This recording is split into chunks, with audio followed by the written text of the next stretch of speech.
Hey, good morning, everyone. Happy Friday morning to you, and welcome back to Morning Musings.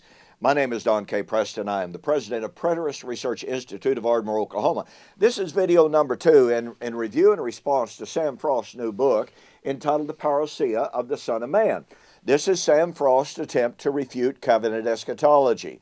It is a book in which Sam Frost makes some literally unprecedented arguments that I'm going to say are unknown in the entire history of Christianity. Now, I'll be sharing those with you as we continue our review, and examination of his book. When I've read some of these comments, I have literally been astounded. I've grabbed the commentaries off of my shelves. I've looked in my Logos Bible study program.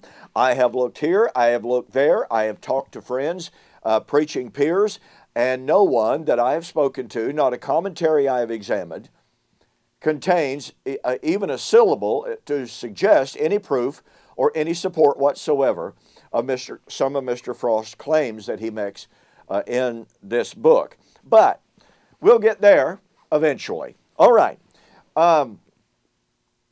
I called your attention in the very first video to the fact that Mr. Frost only gives you part of the story of the Greek word parousia. He wants you to believe that parousia must refer to a bodily coming of some kind or a bodily presence. Paraimi is verb form, parousia is the noun form, and he wants you to believe that it has to refer to a bodily form. Well, that means, therefore, that the parousia of the Son of Man must demand a literal, visible, bodily coming of Christ at the so-called end of time, of which the Bible knows nothing. But I shared with you, lexically, historically, contextually, that the Greek word parousia is not limited to that definition. And the evidence is simply overwhelming. And it's undeniable. And so, to say that Mr. Frost is less than forthcoming, less than objective in his presentation of the evidence concerning parousia is a huge understatement. But let's go on. On page 14 of his book, he makes, I literally could not believe what I was reading when I read it. The eschatological coming of Elijah, then, is John the Baptist. Matthew 11:14, Matthew 17:11. This coming of Elijah is tied to the broad meaning of restore all things. Matthew 17:11. And he admits that Jesus in Matthew applies Malachi chapter 3, 1 and following, to John as Elijah. Now look, make no mistake. John the Baptizer was Elijah. Jesus is emphatic. Matthew chapter 17, verse 11. Elijah has already come, and they have done to him whatsoever they believed or they wished, and the disciples understood that he was talking to them about John the Baptizer. Undeniable. But to admit that John the Baptizer is Elijah falsifies any idea of a future coming of the Lord. Listen, John was Elijah. Elijah was supposed to come and prepare the way for the coming of the Lord. John was Elijah. Elijah was supposed to come before the great and the terrible day of the Lord. So if John the Baptizer has come, if Malachi has come in the person of John the Baptizer, which, by the way, is a representative coming. John was not a literal, physical Elijah. He was the representative of Elijah. But if John was Elijah, and Elijah would come before the great and terrible day of the Lord, then why in the name of reason hasn't the great and terrible day of the Lord happened? Because, as a sign and as a herald of the great and terrible day of the Lord, are we supposed to believe that John the Baptizer lived 2,000 years ago, but the great and terrible day of the Lord hasn't come yet? What kind of a sign is that? Folks, a sign appears to tell you that something is sort of kind of near. It's not far off. And oh, by the way, what was the message of John? When the Pharisees and the Sadducees came out to John, he said, "You brood of vipers, who hath warned you to flee from the wrath that is about to come?" Now, Donald Hagner in the Word Biblical Commentary and a host of other scholars, all of whom, by the way, Mr. Frost admits knows the Greek better than he does. But Hagner and a host of other scholars make comment of the fact that the judgment here, the wrath, was about to come. It was imminent.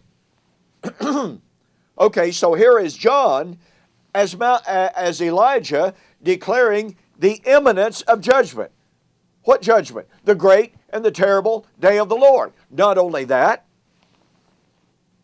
John said, Matthew chapter 3 and verse 2, "Repent, for the kingdom of heaven has drawn near." Now, Mr. Frost wants you to believe that's a spatial nearness. In other words, he's geographically near, not a temporal. Well, do you realize that nowhere in the Old Testament do we ever find the statement, "the kingdom of heaven has drawn near"? No, as F.F. Bruce, in his book, "The Time is Fulfilled,"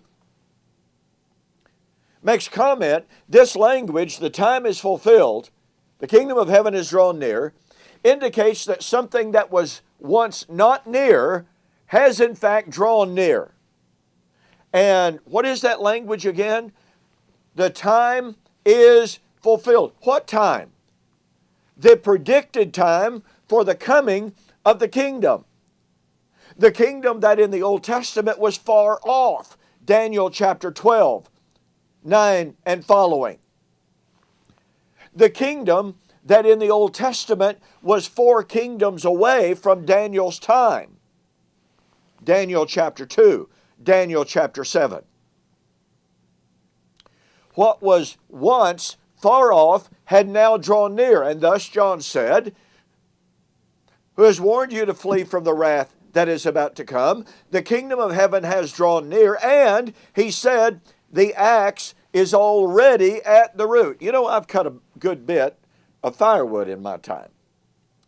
And I even did it with a trusty, rusty, literally rusty, axe. It was that axe was about as sharp as the edge of that book. Oh my goodness, I'm not a pioneer. I discovered that quickly. Anyway, you know what, folks, when and if you say the axe is already at the root, do you figure that that's not an event that will happen or that is an event that will not happen for 2,000 years? That makes a mockery of the language. So here is John the Baptizer as Elijah, and that's not all, declaring the time is fulfilled, the kingdom of heaven has drawn near, the judgment is about to come, the axe is already at the root. And Mr. Frost wants you to believe that parousia of the Son of Man in judgment at the great and the terrible day of the Lord has not yet taken place. Now, he wants you to believe that the parousia occurred at the ascension of Christ, but that simply is untenable. It simply is false. Look, folks, if John was Elijah, and Sam Frost admits it, then the great and the terrible day of the Lord, not a type, not a shadow, not a forecasting of another greater day of the Lord, But the great and the terrible day of the Lord was proclaimed unequivocally, undeniably to be near in the first century. You know, I wrote a book on Elijah because I absolutely am convinced that John the Baptizer is one of the most ignored and yet one of the most significant eschatological figures in the entire New Testament. Obviously, other than Jesus and other than Paul. But we find references to the work and to the ministry of John the Baptizer as Elijah throughout Paul's writings, throughout Peter's writings, throughout Revelation. And yet, commentator after commentator after commentator virtually ignores the role and the ministry of John the Baptizer.